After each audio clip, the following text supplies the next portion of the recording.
Si le preguntan a alguien de su entorno, queridos amigos del túnel del misterio, ¿qué es la inteligencia artificial? Seguramente le va a responder algo de la forma: es un sistema informático que emula el comportamiento del cerebro humano para realizar tareas que requieren de la inteligencia humana.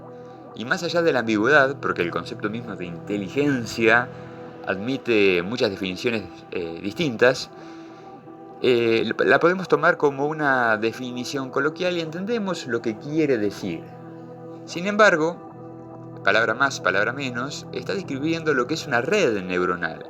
Y eso se debe a que en el imaginario colectivo, inteligencia artificial prácticamente es equivalente a red neuronal, porque la mayoría de las inteligencias artificiales con las cuales interactuamos de manera consciente en el día a día son efectivamente redes neuronales, desde los modelos del lenguaje, como por ejemplo ChatGPT o Gemini, hasta redes neuronales encargadas de generar imágenes o videos. Y también tenemos, por ejemplo, redes neuronales que generan música.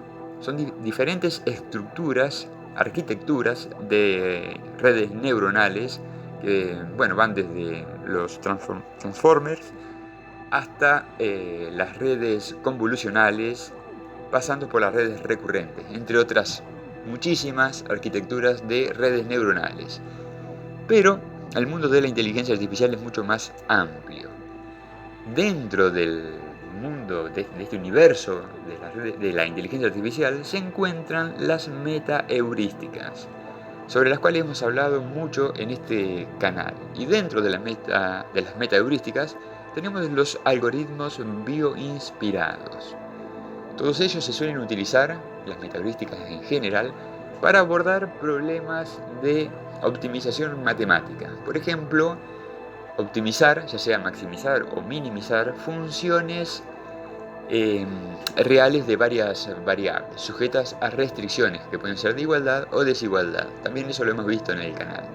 Pero queda claro lo amplio que es el tema de la inteligencia artificial. El subcampo mismo de las metaheurísticas es muy dinámico y está continuamente en crecimiento. Existe toda una plétora de metaheurísticas que cada día surgen. Las que hemos visto en este canal son, para mencionar solamente algunas, los algoritmos genéticos, que están inspirados en la evolución, en la teoría de la evolución. Y se han utilizado, por ejemplo, entre otras tantas cosas, para diseñar antenas. Ya en el año 2004, por ejemplo, los correos electrónicos que eran spam eran determinados mediante un algoritmo genético, quiero decir, sin plural. Eso pone de manifiesto cómo interactuamos con estas metaheurísticas de manera inconsciente. También se los utilizan para el diseño de fármacos.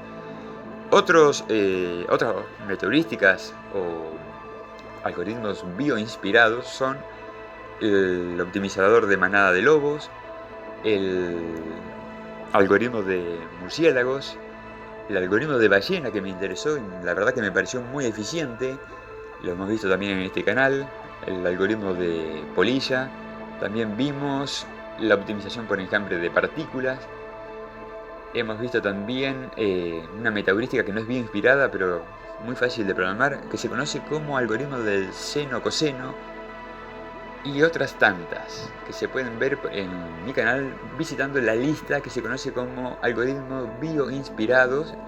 Y a lo largo del canal, en la, por ejemplo, lista que se llama ciencia, van a ver el algoritmo de colonia de hormigas también. Una gran cantidad hemos analizado, pero este video trata sobre cómo crear nuestra propia metaheurística. Entonces, a la hora de crear, que quede claro esto, una nueva metaheurística, no existe una receta ni una fórmula general, pero sí uno puede tomar a lo mejor una metaheurística que ya existe como punto de partida y mejorarla o darle un enfoque diferente. En este proyecto, por ejemplo, que es de mi autoría, parto del algoritmo de optimización por enjambre de partículas y el concepto de vibración subamortiguado. Por eso lo he denominado optimización por enjambre de partículas subamortiguado. La idea es muy simple. Bueno, como siempre estamos tratando de optimizar una función real de varias variables sujeta a restricciones de igualdad y desigualdad. Y entonces lo que he hecho en este trabajo es considerar, como les decía, las vibraciones subamortiguadas, que son sistemas dinámicos. Uno los puede observar, por ejemplo, cuando va a ciertos negocios y hay una puerta que al cerrarla no se cierra de inmediato, sino que va oscilando y la amplitud de la oscilación va disminuyendo hasta que llega a cerrarse. Esos sistemas de partículas subamortiguados lo que hacen es eso, son sistemas dinámicos que disipan energía y van oscilando su amplitud hasta estabilizarse en el punto de equilibrio. La idea de este proyecto mío es esa. A la hora de realizar una búsqueda, las partículas se mueven en la región de búsqueda siguiendo alrededor de la mejor solución global histórica un comportamiento subamortiguado. Además, tiene también una componente aleatoria de movimiento, pero que no está inspirada en la idea de seguir su mejor posición histórica personal. De eso nos olvidamos. Por eso es tan simple este método, pero resultó ser extremadamente eficiente. Lo programé como siempre en Python, y para validarlo consideré varios problemas de aplicación, problemas de optimización, con restricciones y sin restricciones. Por ejemplo, lo puse a prueba con varias funciones de testeo para la optimización, como la función de Ackley, la esfera, la función de Rosenbrock, que es una función muy problemática. Bueno, en general todas estas son problemáticas para los métodos tradicionales y la idea justamente es ver qué tan buenos son las metaheurísticas que uno propone al enfrentarse a este tipo de problemas. Por ejemplo, la función de EASOM en un espacio de búsqueda muy amplio de menos 100 100, utilizando la metaheurística que yo propongo, con 10 ejecuciones, o sea, vamos a ver el promedio, pero usando solamente 50 partículas y 100 iteraciones, esa función tiene un mínimo global en pp, y la aproximación vemos que está muy cercana al mínimo global. Ni qué decir con los otros casos, que prácticamente hemos encontrado la solución exacta. Luego también consideré un problema de optimización con restricciones, que es la función de Rosenbrock, muy conocida ya en este canal, sujeta a unas restricciones de igualdad y desigualdad y también algunas restricciones en las componentes o coordenadas de las partículas. En el lado o en la parte A de la figura vemos un puntito rojo que es donde está el óptimo, que es en el punto 1, 1. Y lo otro, lo que se ve como curva de nivel, es la región de búsqueda. En la parte B se ve el rendimiento del algoritmo, vemos cómo mejora gradualmente y encontramos, trabajando con 6 cifras significativas, la aproximación prácticamente 1, 1. O sea que tuvo un desempeño excelente. Como siempre, usando solamente 50 partículas y 100 iteraciones. Finalmente voy a considerar un problema clásico de ingeniería. Es el diseño de un recipiente a presión, en el cual uno tiene que encontrar el espesor de la carcasa, el espesor de la cabeza, el radio interior y la longitud de lo que sería la sección cilíndrica del recipiente. La formulación matemática es esta. Al que no le guste la matemática o no esté muy familiarizado con la misma, le puede parecer un poquito compleja, pero no lo es. Y podemos ver en esta imagen, en la parte A, lo que sería el diseño del recipiente, y en la parte B, el rendimiento del algoritmo. Fíjense al principio el costo enorme que tenía y cómo fue mejorando a lo largo de las iteraciones. Acá nuevamente, 50 partículas, 100 iteraciones.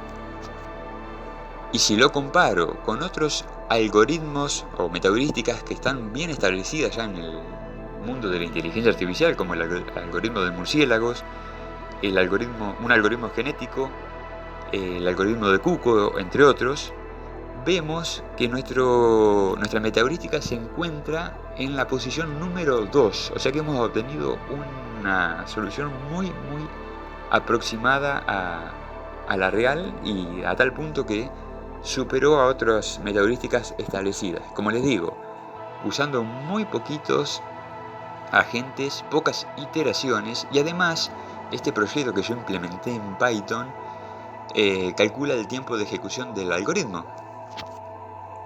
el cual se ejecuta solamente en 0,285184 segundos. Vamos a ver algunas realizaciones en vivo para que vean cómo funciona al ejecutarlo en terminal. Y con esto nos despedimos, queridos amigos. Si estás por hacer un proyecto como punto inicial para una tesis, para un artículo, y te interesa esta metodología, no tenés más que comunicarte conmigo al correo que voy a compartir en la descripción del video. Un cálido saludo y hasta pronto.